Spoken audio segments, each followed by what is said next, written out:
Lucia Astrology, the astrological podcast with Lucia, exploring aspects of astrology with guests from all over the globe.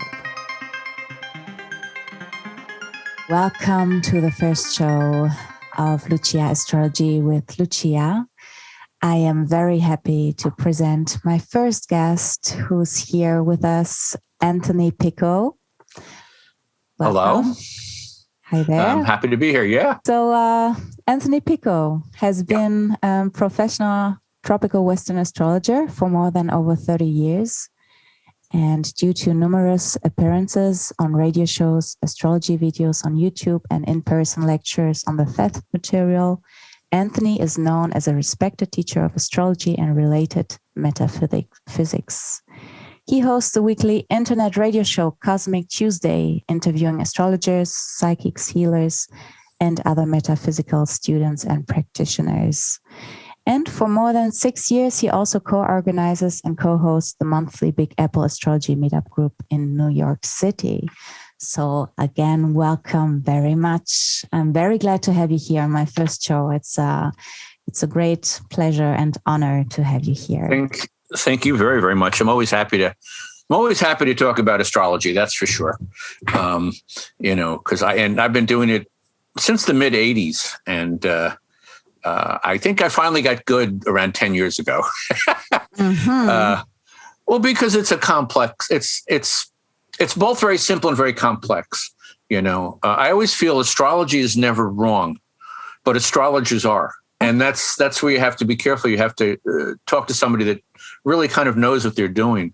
And I wouldn't say I was a bad astrologer before that, but it got very fluid for me about 10 years ago. It became much less, I didn't struggle with it as much, is the best way to put it. I've been doing it long enough. So, I enjoy doing it, and I basically use it to help people. I do mostly natal chart readings and transits for people and how their life is going and who they are. I dabble in mundane and other stuff, but not as I'm more people person, kind of a counselor than anything else. So, and it's funny the way I got into it. I've always been exploring metaphysical stuff and spirituality and whatever it meant. And, but I always thought astrology was a bag of garbage. I just thought, this is ridiculous. How can it work? And about 35 years ago, my girlfriend at the time had an astrology reading done. And she was very level-headed about it. And she said, it seemed pretty accurate to me. Why don't you go check it out? And I said, okay. And by the end of my reading, I was so freaked out. I wanted to know how long she'd been tapping my phone, which one of my friends she'd been speaking to. It was so accurate. And by the way, I'm a Capricorn and already prone to paranoia anyway. Yes. I couldn't figure out how did she do this from these squiggles on a piece of paper. So I just started grabbing books, not to become an astrologer, but I had to figure out what she did. And 3 years later, I was an astrologer. If you had told me 3 years before that I was going to end up being an astrologer in my life, I would have laughed. But that's how it happened. And I was sort of like so blown away by the reading that I had to figure out what was going on. And I was obsessive enough to just go head first into it. Yeah. So I really enjoyed that. And you start with your friends, come here, I'm going to do your chart. I'm learning, Exactly. And actually it's funny. I did a friend of mine who, I've been doing it for a while, but still I wasn't charging for it yet. And I saw stuff in his chart that surprised me. So I didn't mention it, And at the end of the reading, he looked at me and he said, "Is that all? Isn't there something else in my chart?" And I said, "Oh, well, I know you're a nice guy, but over here I discovered," and I brought up a lot of family issues and stuff that were pretty intense. And I'd known the guy for 5 years. He suddenly opened up about stuff I had never knew about him. And that's really when I learned, trust the chart. Don't think you know better than the chart. I thought I knew this guy. And he kind of blew me away. I just that look how much was in his chart that I didn't even know about him. And we got closer as a result because he didn't talk about this with anybody. So he was able to, let go of it and then start working on it. And, so I found that really useful. And that's really consultative. Go ahead. I'm sorry. Yeah. So there I have the first question for you. Actually, the subject today is the astrological birth chart. And as you could tell, Anthony Picco is a specialist with natal charts. Right. I found you through YouTube, where you're going through a lot of birth chart interpretations. You have amazing videos there, very entertaining and informative as well. The astrological birth chart is the subject today. And so after you telling here this story with your friend, how much intuition played in when you were looking at his chart? In the beginning, less. In the beginning, I really kind of... I didn't feel comfortable yet completely doing a chart. So I would take tons of notes before a chart, doing a reading, and I would refer to them and cross-reference them. I have found over the years, some intuition plays into it, because any given birth chart, I could probably draw out 5 or 6 different people. They'd be similar to each other. But you might see somebody has a lot of artistic qualities in their chart. Well, did they become a musician? Did they become an artist? Did they, so there's nuances. So you do need a little bit of intuition to figure out who this person specifically is, because I believe free will plays into it. Yes. So what you see in his chart is the potential and what can grow from it. What the possibility is. So that's one of the reasons I see intuition came a little later, because in the beginning, I didn't do any chart unless I was sitting with the person, because I wanted the feedback, because that's also how I learned. But what I also found is after years later on, I'm able to sit down and do a reading without talking to somebody. I still prefer feedback because you want to look at somebody and see when they're getting it and when they don't quite understand you. So if you're just doing it cold like that, it's not as enriching for me and for them, in my personal belief. But it got me about halfway through the last 30 years. I began to feel more comfortable and more relaxed. And actually, until about 10 years ago, I did not do quick readings. Like you go to a psychic fair, or you go on a radio show and they go, "Would you like to read some charts?" And I'm like, "No, but I can do a reading in about 10 or 15 minutes very quickly now. It won't be the whole chart, but I can pull out enough of the chart where I've definitely got the person, and the nuances might still be worked out, which is actually part of what my series on YouTube is about. It's called How I Read a Chart, and it really just helps people get into the chart, because I know a lot of times with beginners, it can be a little overwhelming to try to put a chart together. So that I did that to help understand, like, here's your basic steps, and you've got the chart, and now you can work out the nuances. So I've gotten much better at being quicker at it. So I guess I look for something to pop out at me, because I have to do it quickly. So I might see, there's a stellium, or there's Jupiter. Jupiter's really strong, and I roll with that. So the quick readings are definitely intuitive. Yeah. Do you have also charts where you look at them and nothing really pops up, where you don't feel connected to the charts? Does that happen? Yes, and I can still do them. Well, there's 2 kinds. One, you'll see charts where the dynamics are very clear, and I almost say that's the kind of chart where this person has to be this way, But then you'll see charts where, like, the moon's over here, Jupiter's over there, and Mars is down here, and there's no real super focus. And on one level, it's like, how nice not to be driven, So it's a lighter kind of quality. I don't think everybody's here to set the world on fire. Some people are here because they're just here to learn things and move along. There's still always some direction, but sometimes, like, I have a lot of earth and water in my chart. I get a fire signer. I struggle a little bit with it. I've gotten better now, but in the beginning, I didn't quite understand fire in the like the Aries or the Sag or the Leos. I had enough of in my life, but well, not enough. But well, I have Pluto and Leo. I'm that generation, so I have Leos around me. But there are people I do it. There's people I feel a kinship with, and there's people I feel are more client based. Like this is your chart and this is your reading. So I certainly feel closer to some clients than others. So just identification. It's like, oh, you've got a lot of stuff like my chart. I get this completely, And other times it's a little more analytical, but that's kind of what I say with intuition, Okay. So what we've been starting to talk about, like for you listeners, we've been starting already to talk about the birth charts. And a birth chart, actually, what is this for those who are new to astrology? How would you explain it in a few words? It's for those that have never seen it, it's a circle. And it is essentially a picture of the skies the moment you were born. The bottom half of the circle is the planets that you can't see because they're not in the sky. And the top half is everything that's up in the sky at the moment you're born. Now, clearly, if you're born at noon, you're not going to be able to see the planets because the sun is out. But if you're born at midnight, you could, if you knew where to look on that day, you could find, oh, there's Mars, there's whatever's in the sky. So it's a picture of the skies the moment you were born.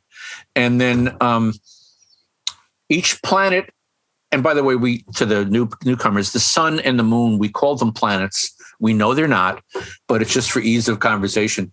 All of the planets are going to be in a sign, and they're going to be in a house. A house is the 12. If the chart is a pie, you've cut it into 12 slices, and each slice is called a house, and each house has a certain meaning, the same way each sign has a certain meaning. So as an astrologer, I look at the planet and what it symbolizes. I look at the sign it's in to see the way it's going to do its job, the style in which it does it. And the house it is in, the houses often imply certain areas of life. Like the fourth house is about home and mother and your inner psyche. The seventh house is about partnerships, which can be marriage, they can be business partnerships, or they can be close personal friends. But there's also the 11th house, which is about acquaintance friends. They're not necessarily your close heart-to-heart friends, but people you may work with, people you may form clubs with, or something like that. And where that planet falls in that sign, in that house, gives you a lot of information just there. So that's kind of the beginning of what an astrological birth chart is. It's a picture of the skies with everything labeled where it belongs at the beginning of the reading. Mm-hmm. A horoscope is basically where you can see the beginning, right? Well, yeah, everything that begins has a chart. Mm-hmm. Even though I do natal charts, which are about people, just as a side note, businesses have charts because they started at one point. Countries have charts. Marriages have charts. Anything that is initiated, even if you're going on vacation, you drive you drive away from your home at 7:32 in the morning on Tuesday, January 12th. That's the chart for your vacation. So everything does have a chart and is open to interpretation and understanding. The one stuff you see in the newspaper is usually personal. It's like, what is your chart, or your friend's chart, or whatever it might be. Mm-hmm. And what can one see and what can one not see in a natal chart? Okay, one thing I want to point out, I do not believe we can predict when a person will die. It's something that people will have a long life, a short life. I don't feel we can really tell that. I don't believe I can turn to somebody and say, on November 7th, you're going to have a car accident. I don't think you should be doing that in astrology. Mm-hmm. But what we do see is potentials. So for the person who might be having a car accident, what I might see is in October, November, you're going to be feeling really kind of impatient and pushy, and you could have an accident because you're being impatient. So it shows potentials. You can see, the way I describe it, a good reading of a chart can give you what the person's natural skills are, where they can rely on themselves and trust themselves. And then it'll show you some areas in life where maybe you got something to look at, maybe you got something to pay attention to. There's still a few things to learn. Mm-hmm. And I think that really kind of helps because, I remember one woman, I told her she could be a really good accountant. She works well with numbers and stuff. And she said, I hate accounting. And I said, I didn't say you liked it. I said, you were good at it. And I said, but I said, as a result, you could get a job as an accountant and be great at it and save the money and use it to do what you maybe really want to do at some point. So that's some of the things I think you get out of it is what are your strengths? Like, I know I'm very good at speaking to people and talking to people. I know I do struggle with, I struggle with reality a little bit because I have a very strong Neptune in my chart, which makes me very spiritual. But my memory is shot. If my wife didn't have a good memory, I wouldn't remember the last 30 years of my life because she's very good at it. She's got a very sharp memory. And that also helps too, because, we live in a culture where we tend to beat ourselves up and put ourselves down. Maybe some of that comes from a lot of religion telling you you're sinners and all this stuff. Yes. But I think it really helps to turn to somebody and say, hey, you're really good at this. You can trust yourself. Mm-hmm. Here's an area where you know what you're doing. Over here, be a little careful. Try to pay a little more attention over here. And I think as a result, one of the things whenever I see difficult stuff in a chart, the first thing I start looking for is what's the solution to the difficult stuff in the chart? Mm-hmm. And how do you find the solution? Well, an example, if two planets are squaring each other, which can be a difficult connection, is there a trine coming off one of the other planets to a different planet? Is there a sextile? Is there something where they can reach out to another planet that can support them? Mm-hmm. And you can say, well, I might turn to somebody and say, instead of going, A, B, C, when you do something, try doing C first. And that solution might work better because sometimes you can see the pattern in a chart of how somebody will go through a crisis. A real quick example in my chart, I have 5 planets in a T-square. And sequentially speaking, 20 degrees starts my Venus and it's opposite Uranus. So every crisis I go through starts with me fighting with somebody or getting upset by somebody or somebody upset with me. And then it moves into aspecting Mercury and I start trying to rationalize the whole thing. And then it ends by touching on Neptune and I kind of release it and let go and relax. And every crisis in my life has followed that pattern. And for a lot of charts, you can look and say, oh, you get mad, then then you're stupid. And then over here, you kind of get smart and you work it through. So again, even there, you can tell somebody, this is a normal pattern in your life. You're not weird. This is how you process stuff. Mm-hmm. Do you go against the clock when you do against clockwise or against the clock when you look, which is the first planet and then there's going to be this and that? Well, I roll through the zodiac, which means I also follow, I guess it's counterclockwise. It's the direction the planets are going. Yeah. So, and I guess that's, in terms of a birth chart, it's counterclockwise. Yeah. So I get a little confused there. So I think it's really useful to just tell people, this is who you are. Stop fighting it. Learn to live with it. Learn to work with it. Mm-hmm. If a person comes to me and they're, 5 feet tall and skinny, and they say they want to be a basketball player, I'm like, you may have trouble doing that. You're really not physically suited to that. But it doesn't mean they couldn't. Maybe they'll be the first 5 foot tall basketball player that's sensational. Who knows?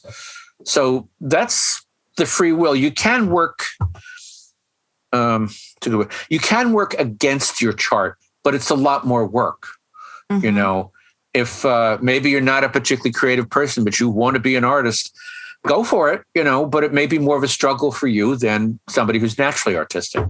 So that's the potential I see. I don't think we can predict you will have 3 children or, there's very specific things I wouldn't touch.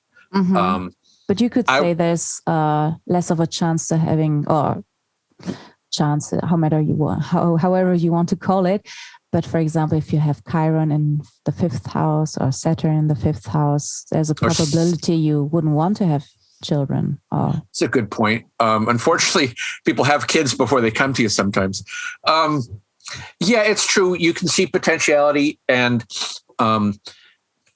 you can see where, if you're going to have kids, because you've got some blindness in that chart, you can explain to a person, well, you know what, you may struggle with your kids until you get older. People with Saturn in the fifth house of children have trouble relating to little kids, because Saturn is about the adult mature thing. And I might turn to somebody and say, you probably won't really understand your kids until they get a bit older, and it'll be a bit of a struggle for you. So, and I might say, what else is in your chart? Oh, look, over here you can be open-minded. Over here you can let go of it. For me, one of the best blessings of learning astrology is I stopped being so judgmental. I am a Capricorn. We love judging. It's one of our hobbies. And what happened is I stopped thinking, oh, you're an idiot. I think, oh, gee, I wonder what's going on in your chart. Yeah. It's like, right. You're not a Capricorn, so you might have a different way of doing something. So astrology, actually, I think I'm very much against. Sometimes you see it online. I call it astro-elitism. Oh, who likes Scorpios? It's like, stop. You can't do that. That's no better than saying, all black people are bad, or all Jews are bad, or all Chinese. That's a form of racism in a way, astro-racism. And I really discourage that. We need everybody. We need all these varieties. So it did make me much less prejudiced and judgmental by doing astrology. So that was a blessing.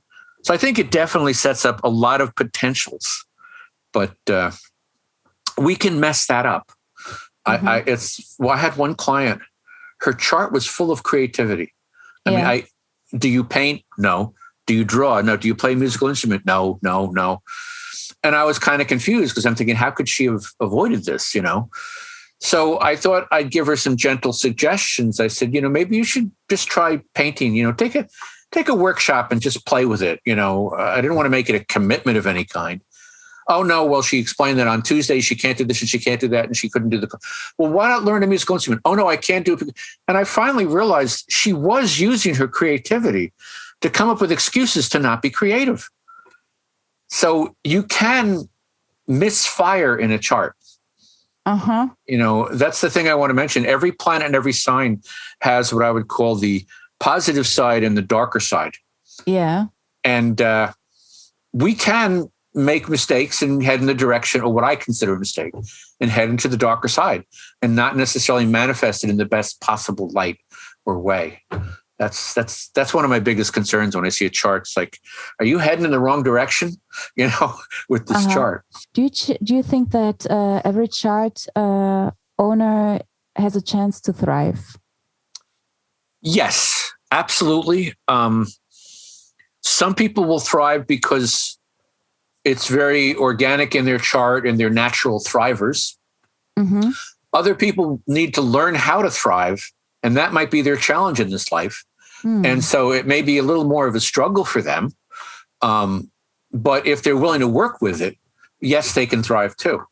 Look, we know all those people who, when we were in before we even got into college, we knew the kids in the class that were immediately successful, knew what they wanted to do. Then you get people that don't figure out until they're 30 or 40, what am I doing and where am I going?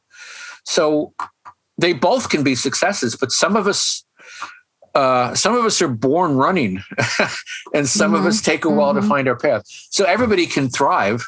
And to me, as an astrologer, one of the joys I can do is help those people that are stuck, where I can say, well, did you try doing this? Have you ever thought of doing that?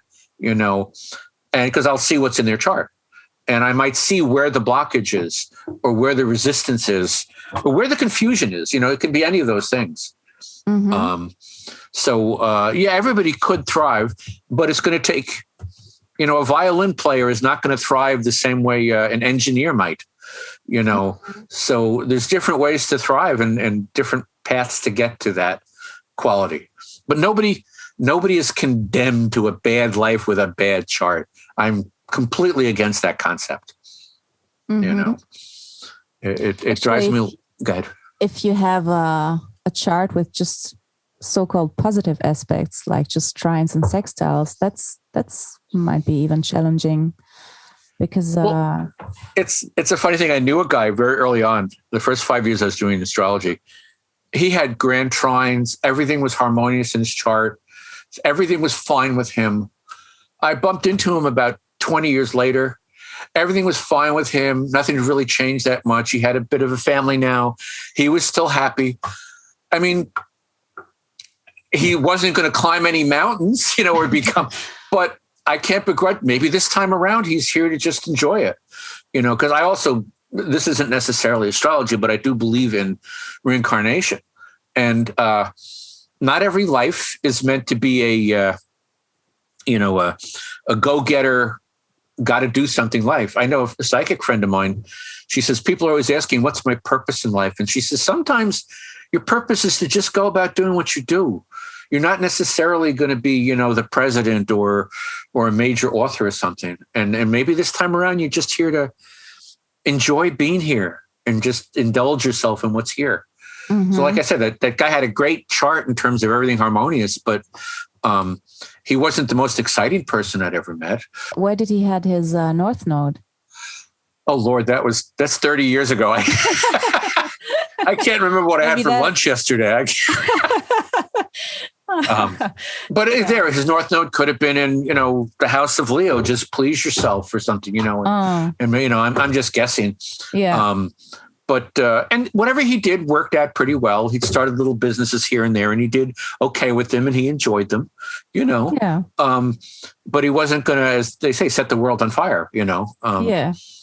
And I will say people with very difficult charts are often, a lot of famous people often have very difficult charts because they couldn't just sit still. They had to deal with it. And it sort of it drove them. And, so you'll find, but when I say famous and successful, I also want to use infamous and notorious. Career criminals, horrible despots also have difficult charts, but the people who are successful in a positive way usually found the right way to do it. I mean, if you have in your chart trouble making friends, you can push past that and make yourself become more friendly, or you can decide to crush everybody and keep them from being your friends, So always the dark side is always available, the darker choice. And how can you see if someone is operating on the lower octave or on the higher octave? Well, this is the difference to me between a reading in person or reading a cold reading where somebody's not there. If they're not in front of me, I'll delineate both halves of it. I might say, oh, look, you've got, Uranus square Venus. You might be drawn to unusual people. I have Uranus square Venus. Okay. You'll be drawn to unusual people because Venus is about one-to-one relationships. Uranus is a bit of the disruptor in the thing. And I can say, that doesn't mean all the weird people are good for you. So I might tell them, you have to learn how to pick the good weird ones from the dangerous weird ones, or not dangerous, but just the troublesome ones. That's the issue of a difficult aspect is it works. The aspect is working, but you have to kind of steer it into the positive side, or otherwise it'll just sort of, you'll have good crazy people in your life and bad crazy people until you start recognizing, this person, I don't want to get to know them. They're weird, and I like that, but they're not weird in a healthy way. So if I'm doing it without talking to them, I'll mention both sides. If I'm talking to them, I'll see where they are. If I do a reading for somebody at 25 or a reading for somebody at 62, those are different readings, even with the same chart, because the younger person is usually still discovering where they need to work on themselves. I often joke when I'm doing a younger person's chart, they're like, wow, that is me. Wow, I do that. At 60, they're sort of like, yeah, I've done that. Yeah, I remember that. So we learn. I mean, we learn as we go through life. Otherwise, what's the point of being here? I mean, well, except for my friend who's just to putter around happily. So you try to steer them in the direction, and you can, like I say, you point out, oh, Uranus square Venus. Be careful who your friends are. Or in my case, I have Uranus opposite my sun. Early part of my life, I upset a lot of people, because I came up with crazy ideas and I hadn't learned how to be diplomatic yet. And I never understood why everybody's always mad at me, But as I moved along, I got into astrology. It really helped me understand, oh, look, I tend to upset people. Okay. So I became an astrologer. And on some level, as you're doing a reading for somebody, you are upsetting them a little bit because they may never have looked at themselves that way. Oh, that's why I do that. So you do kind of turn them upside down a little bit, So I've found a way to manifest that in a positive way. That to me is an example of what a good astrology reading can show you. Oh, this thing that drives you nuts, you can also use it for this too, So it can, if you're willing to work on it, make you improve yourself, and bring yourself along further. So. Do you personally have a look into the birth chart of others before committing to them? Say in a relationship, lovers, co-workers, friends. That's a tough one. When I first started learning astrology, I was working at a job and I had to hire a couple of people. And I was asking for their birth chart, their birth information. Subtly, I wasn't being obvious about it. But my brother turned to me and said, that's illegal. And I'm like, what are you talking about? And he said, you're not supposed to choose somebody based on race, color, or creed. I said, yeah, but it didn't say birth sign, But the point was there. It's like I'm prejudging them without knowing who they really, I just have their chart. So what I tell people, like people saying, I'm looking to fall in love. Who do I look for? I always tell people, if you're looking to fall in love with somebody or to meet somebody, leave astrology at home. Listen to your heart. Astrology is here to help you, not to replace your own intuition and your own awareness.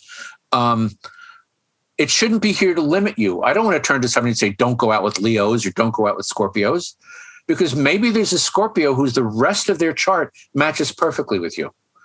So I'll tell people, if you want to do your partner's chart, you should be dating for a few months already, and you should look at their chart to understand how the two of you get along. Not if they're good or bad, but how do you two relate to each other? So I'll be honest, my wife and I have very, very challenging charts with each other. Oh. I married her anyway. And because when I first met her, I was just so completely drawn to her. And so I do use the chart to be aware of where we are different and know where to tread lightly and where I can relax, where we get along and where, like, you go over there and do that and I'll go over here and do this, and we don't have to talk to each other. So I think they're excellent. Chart comparisons are excellent for helping you understand how you and the other person interact. But I wouldn't use them to choose the person in the first place. Yeah. Because humans existed before we discovered astrology. So listen to your heart, listen to your instinct, and that's what I would say. Would I use it on a job? No, but I will say the next time I had to hire people, like 20 years later, I somehow, without knowing their birth time, hired 2 Capricorns, just like me. So even there instinctually, something must have connected. Oh, these people seem okay. Well, yeah, they're me, So you'll often find you'll naturally choose the right people, and astrology will confirm that. But I'd rather see you go out there with your heart open than go out there with blinders on and decide like all Aquarians suck. I don't like them. It's like you can't say that. Because, one of the things I should mention about birth charts for people who don't know anything about it, we have all the signs in our chart. Okay. Now, we have planets in some of them, but every sign is throughout the circle of the zodiac. So even if you don't have, a planet in Taurus, Taurus is still on one of your houses. Gemini is still on one of your houses. So we all have everything in us. Some areas are accented. The planets accent some areas more than others. But it's not like, I hate all Leos. It doesn't mean you don't have Leo in your chart too. And I think every sign really kind of points out different aspects of life. We have to have all these qualities of all the signs. Aries is how you get stuff done. Taurus is how you're comfortable. Gemini is how you talk. We all should be proud of ourselves. Leo shows us that. We all should be good in business. Capricorn shows us that. So really, it's not 12 different things. It's 12 facets of being a human being, is a way to put it. We all need some of those things everywhere in our chart. It's a matter of what your particular balance is, And for what has it helped looking at a chart the most in your life? For me, for looking at my own chart, here's one current example. About a month and a half ago, I became kind of paralyzed. I wasn't doing stuff. I was only doing what I absolutely had to. And I started feeling kind of frustrated because I'm like, why can't I get anything done except like my work? Well, I look it up in the skies and Saturn is squaring my Saturn. So I'm like, oh, okay. All right. Now I understand what's happening. I'm not sitting there going like, I'm a bad person because I can't get anything done. I'm saying this is a different kind of a period. And because Saturn, for the people that don't understand, Saturn can be about restrictions and responsibility. So the transiting Saturn is challenging my natal Saturn. And what I've done is I've used that energy to start taking stock, getting rid of stuff I don't need, not trying to start anything new. It's like Saturn squared Saturn is not about starting anything new. It's about cleaning your house and getting stuff out and cleaning things out of your life. So I've often found when I've been going through a period, I can look at the chart and go, oh, this is why. Or actually one other thing, which I'm experiencing now also, when I first started studying astrology, I looked up every transit for the next 60 years to prepare in advance.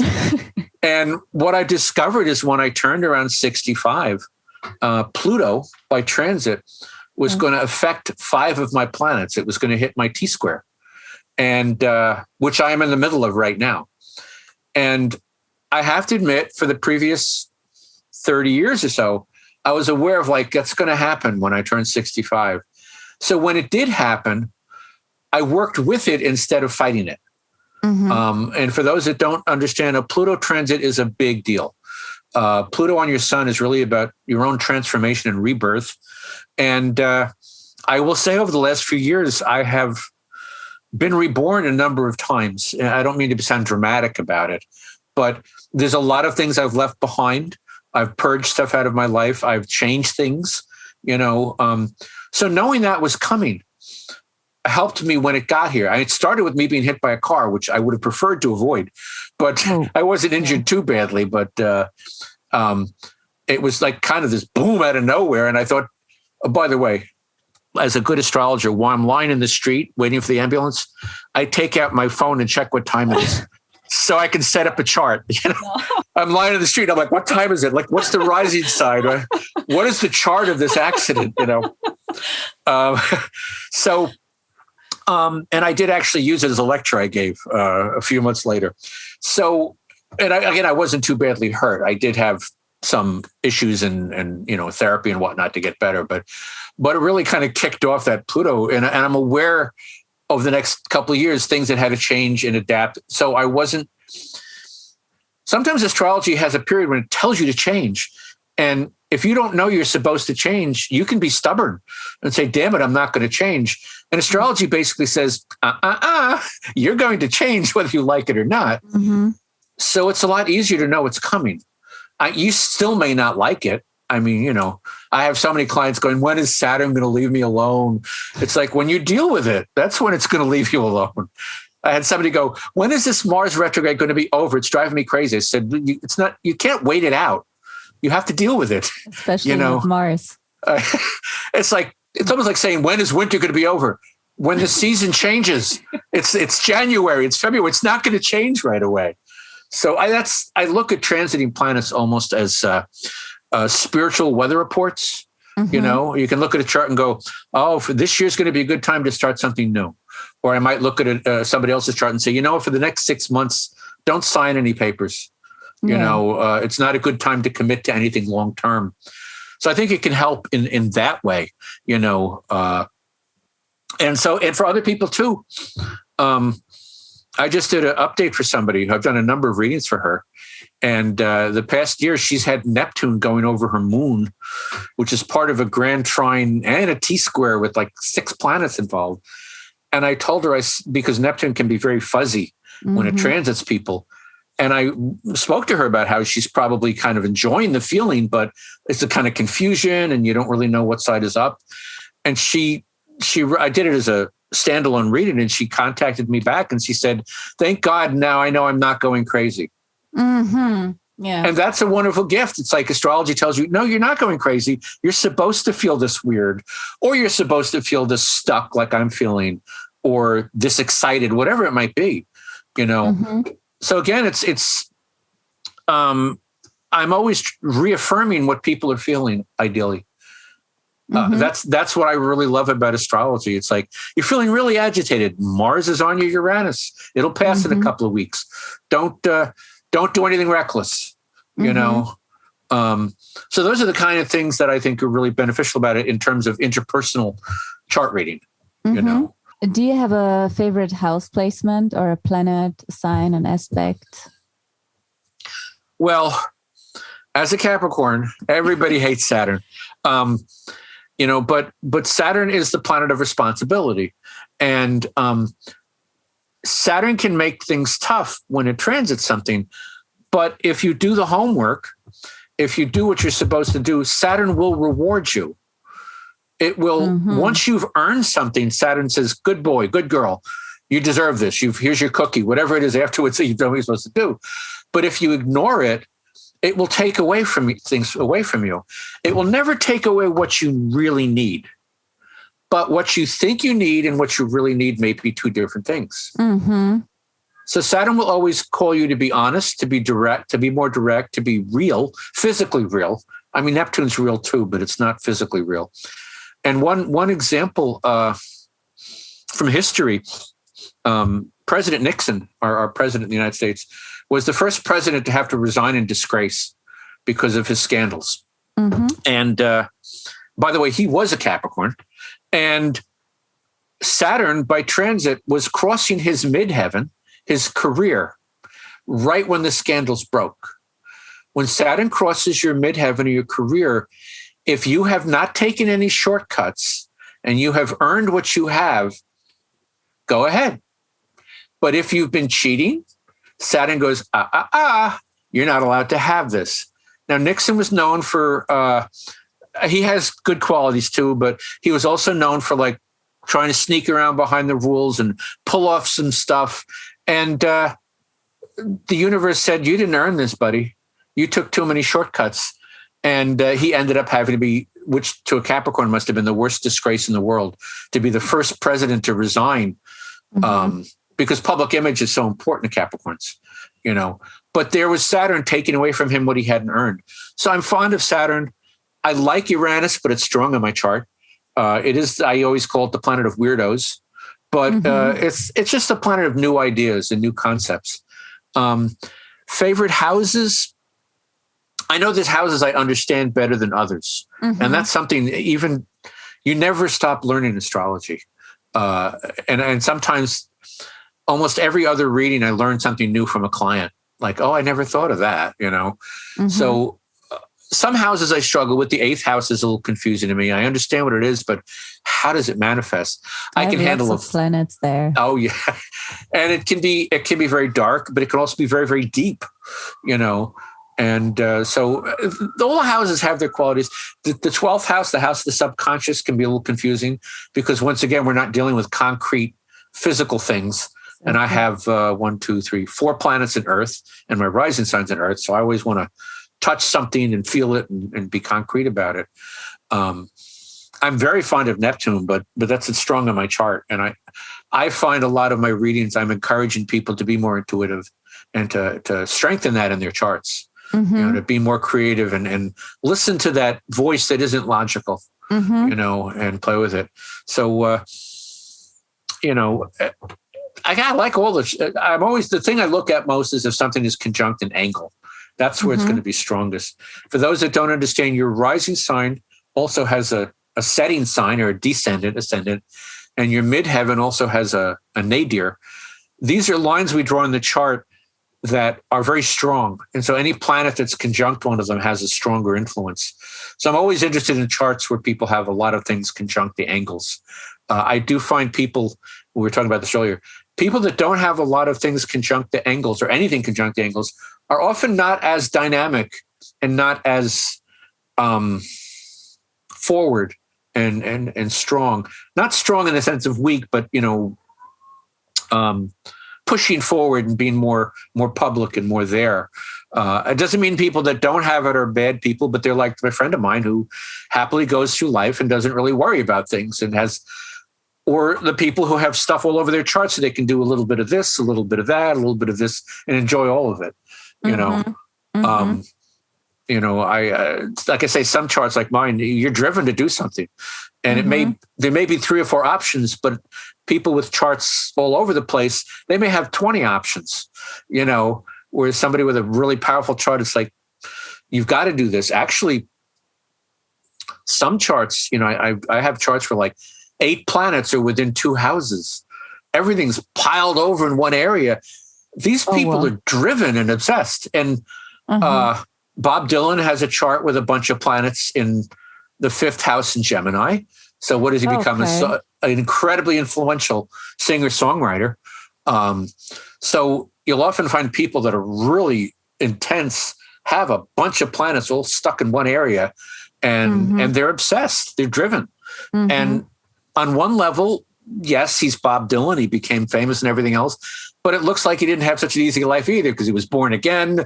And then he was, he bounced all over the place as he tried to understand, what am I supposed to be doing? So that's challenging charts. I really enjoy a challenging chart, but that's because I like the work. I don't necessarily wish them on anybody, but you will find sometimes, and this is where beginners struggle a bit. You'll find a whole bunch of things that indicate they're really open-minded and cooperative and friendly, and then a whole bunch of things that indicate they want power and they want to control everybody. And as an astrologer, you're like, well, how do I create a person out of this? Exactly. How do you do this? Well, part of it is, first of all, you see what's strongest, and then again, you look for the way out. If somebody's, I recently looked at a chart for a friend of mine. This woman had her sun, she had about 4 planets in Scorpio. Her sun was conjunct Pluto, so she's going to be a dominating person, but they're squaring Saturn. So she's got this really kind of rigid power issues going on in her chart. But she also had, I think Jupiter was conjunct Venus and Mercury, and she was Libra rising. So she's this really charming diplomatic person that doesn't want to get close to anybody, and will try to crush you if she can. I'm exaggerating a bit. Well, what I understood as I'm looking through the chart is, in her particular chart, there was no clear-cut reason that she wanted power. She just wanted power. So the point I made to my friend who's going to go do her reading is, I said, you have to make sure she always asks herself, what is my goal here? Why do I want to do this? Because her automatic response is, I have to have power and protect myself. And it's like, okay, but why? Find out the reason why. Because clearly, in my opinion, and she hadn't even gotten her Saturn return yet, so she was still young, before 30. I thought this chart was very likely to become a powerful person in society, to get a lot done and stuff. She had the charm to get people to do things for her. She had the power to know how to get it done. When your sun conjunct Pluto, you have a very strong personality. People sense it, even if they don't know astrology. Sun conjunct Pluto people can be not overbearing. Well, they can be, but there's a magnetic kind of aura around them, and you meet them and you're kind of like, I should listen to you. And you don't even know why you're saying that. So I thought she had a lot of potential in the chart, but she really had to understand why she wanted what she wanted. So you do something like that, or, so you're always looking for, where is the block that might sabotage you? And then what's the way around it? And I will say, Saturn can be a pain in the butt. in a chart, because depending upon where it lands, it can cause some real struggles, because Saturn isn't playful enough. Okay. I always think of Jupiter and Saturn as two sides of the same coin, because Jupiter is about expansion and growth. Saturn is about pulling back and narrowing things. And I often joke, Jupiter will buy you another drink and Saturn will tell you you've had enough and it's time to go home. Mm-hmm. Okay. So they work together. And if Saturn is too strong in a chart, you can become a real drudge, a real kind of like things have to be done properly and really kind of shut off. So you want to make sure that open them up a bit, but also you have to recognize, open them up as much as they can.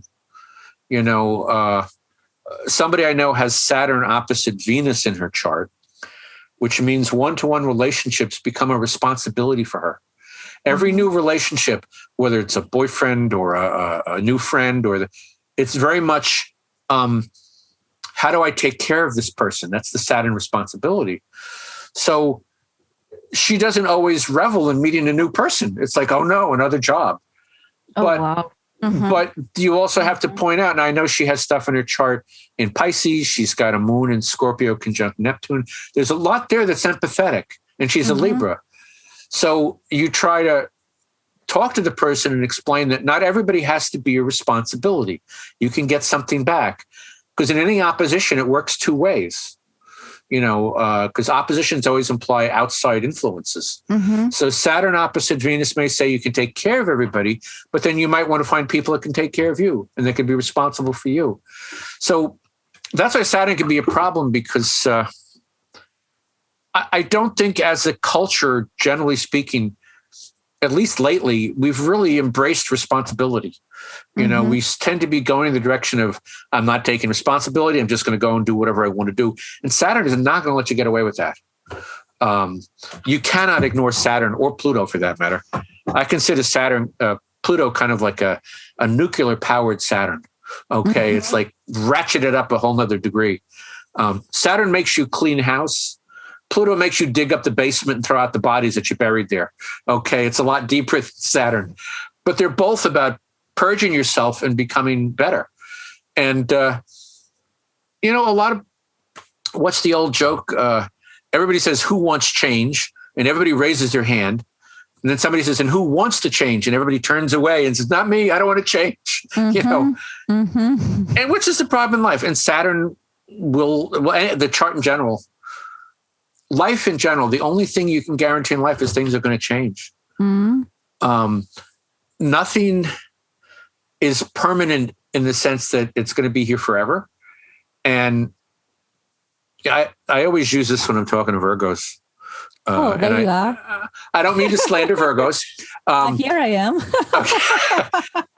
Virgos are very, they like to fix and correct things. It's a very natural job. It's a natural part of their job. They want to make things better. And they can become obsessed with perfecting things. And that's when they drive themselves crazy.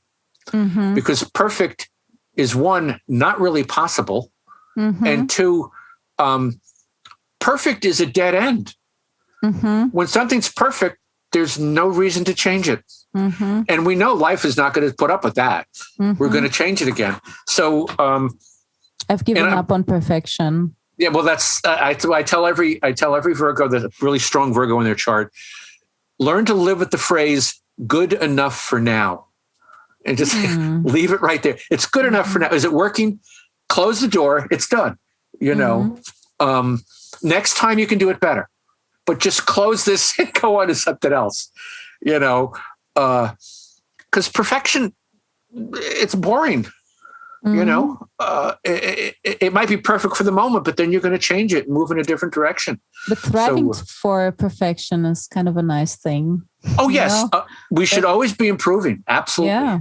And what it took me a long time to understand, when Virgos are nagging you, and some of them do, it's actually an act of love on the part of the Virgo. Yes.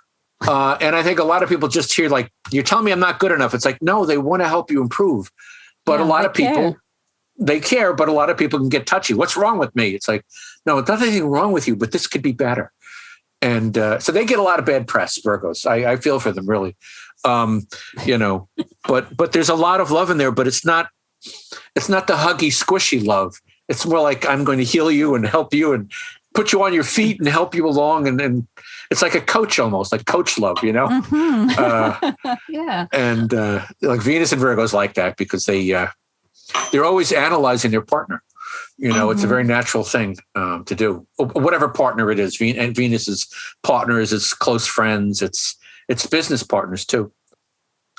Actually, one of the most fascinating charts I ever did and really taught me a lot about astrology. This woman came to me for a reading, and as I'm looking at her chart, I found something I couldn't figure out. I don't remember the exact reasons, but there was indications in her chart of a very distant and missing mother and a very dominating mother. And I'm like, what? I don't understand this. How can you have an invisible, not their mom? It was probably Neptune involved, the moon or something. And yet Saturn, probably the moon, was having this dominating mom. So one of the things I've learned as a maturing Capricorn is admit when you don't know what's going on. Stop acting like you know everything.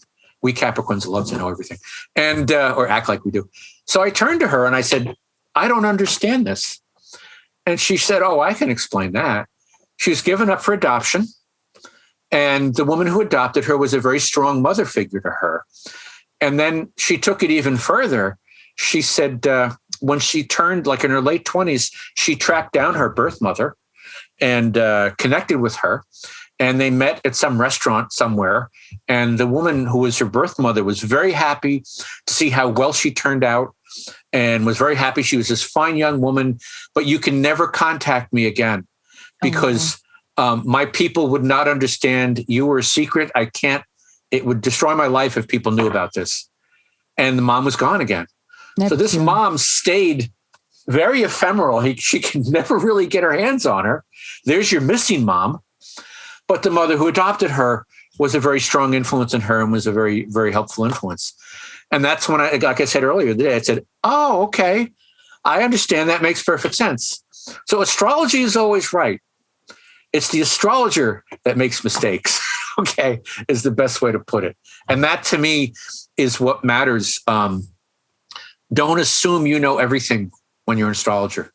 Always remain open. It drives me nuts online when I see people that maybe read 2 or 3 astrology books. Same thing. I want to reach through the screen and punch them. It's like, stop it. Or it's like, oh, Saturn's on your midheaven. You'll be unhappy all your life. What are you talking about? How is that useful to anybody? That's really what it comes down to for me. I want astrology to be useful. Mm-hmm. I want it to be helpful. I don't think everybody has to have an astrology reading. Some people I've met, for whatever spiritual reason, they're in tune with the universe. They're on their path. And the only thing an astrology reading will do for them is say, hey, you're on your path and you're doing well, which is nice to get that, but they didn't necessarily need the reading unless they wanted a little confirmation about what they were doing. So, but I think if you're in a crisis or if you're stuck, astrology is a good way to find where the issues are and understand what needs to be done. And I'm happy to help. I mean, psychotherapy helps too. I think that's a decent route. But I like astrology because it will immediately kind of identify. Exactly. This is an issue. Faster. You may need to go into therapy to resolve it. If you've got moon square Pluto, you got some mom issues there, and you may have to get into therapy for it. But at least you understand, oh, okay, this is where the problem is, or this is where the challenge is. I avoid problem and bad. I like challenge and exactly. Challenge is always the word. So, thank you. It's been a wonderful discussion with you. I appreciate being here. Much fun. How can we contact you if we want to have a birth chart interpretation with you? Okay. The easiest solution, my website is www.aspicco, which is my name, Anthony Stephen, picco.com. My contact information is there, or you can go to picoastro@gmail.com. That's my Gmail address. My website also has my blog, and it has links to my radio show that I do myself. So, and I just redesigned it in January. So everything is there Beautiful. that you need. So great. So thank you very much for joining the show. And I'm sure we're going to get in touch at some point again, talking about some aspects or something. It's much harder to get me to shut up about astrology than not talk about it. So I'm more than happy to do another show or two as we move along. Very nice. Thank you much. Oh, you're very welcome.